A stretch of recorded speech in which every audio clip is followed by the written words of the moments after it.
Welcome everyone. We just closed the Myeloma 2016 meeting here in Boston. This is really becoming the premier annual meeting focusing solely on myeloma research. And I'm here today with co-chairs of that meeting, Dr. Ken Anderson from Dana-Farber, Dr. Keith Stewart from Mayo Clinic, and Dr. Sagar Lonial from Emory.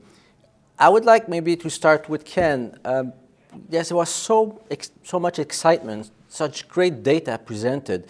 If there's one thing you would like to maybe say that has a great impact on patients, what would that be? Yeah, I think there are many advances to choose from, but the one area I'd just mention to start is the immune therapies. And I always talk about teams, as many people here know, and the immune team is the immunomodulatory drugs that turn up the immune system in patients against their own myeloma, the antibodies that label the myeloma cells and allow the patient's own immune system to reject them, something called checkpoint inhibitors, which honestly take the brakes off of the immune system and allow it to recognize myeloma and reject it. So those first three members are the IMiDs, the antibodies, and the antibodies are daratumumab and elotuzumab, the checkpoint inhibitors. Three other members of the team are vaccines now in myeloma, or drugs that can make a memory immune response so that your own cells will remember myeloma. HDACs or histone deacetylase inhibitors are a member of that team. And then cellular therapies. You may have heard about CAR T cells, but the ability to program a patient's own T cells, expand them, and then give them back and transfuse them into patients as their own immune army.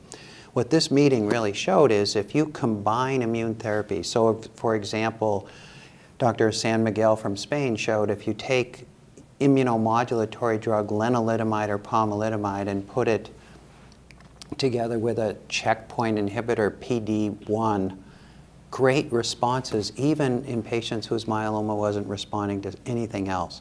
So the main message is for many years, decades in fact, people have been trying to get an immune therapy in myeloma. Now we have many of them, and it's going to be, in my view, a combination approach. That's fantastic. How about you, Keith? What struck you? Well, I think what patients need to know about this meeting, Daniel, is first of all, we learned about new technologies. We learned about, it was really a glimpse into the future of what myeloma care will look like. We learned about using new imaging techniques. We learned about better blood tests to be much more sensitive in detecting myeloma and monitoring it, even using next generation genomic sequencing. We learned about new ways to treat myeloma with new drugs, which are only in the earliest phases of development, and Dr. Anderson mentioned some of them, these cellular therapies, some of the new small molecule compounds that we learned about. So I think that blending of new technology with new drugs holds a lot of promise for our patients. Yes, maybe we can eventually find ways to make the treatment of cancer patient, even in myeloma patient, even more precise, maybe. And you know, I should have neglected to mention, but one of the most exciting presentations of the whole meeting was sort of, I think, almost the unveiling of the CoMMpass project, which is a multiple myeloma research funded project to look at 1,000 patients and follow them for 8 years and to do really deep genomic sequencing in all of those patients to help inform how we can better individualize therapy and deliver precision therapies, very specifically targeted. We say right drug for the right patient at the right time, and the study that you have supported internationally, I think, is going to lead us very much in that direction. Thank you. And finally, you, Sagar? Well, I think the identification and discovery of new targets through either immune-based approaches or sequencing-based approaches, and we saw a few glimpses into some new potential drugs that could go after those targets. Repurposing drugs that work in other diseases like melanoma or colon cancer to find subsets of myeloma patients that may get benefit. The use of things like BCL2 inhibitors that are very widely used in lymphoma or will be, finding subsets of myeloma patients that may benefit.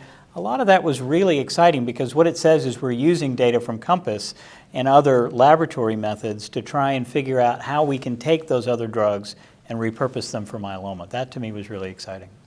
Fantastic. So much hope for our patients. Thank you so much for what you're doing, all of you, for our patients. Thank you for putting together such a wonderful meeting, and looking forward to see the next edition of this meeting next year. Thank you, Ben. Thank you. Thank you.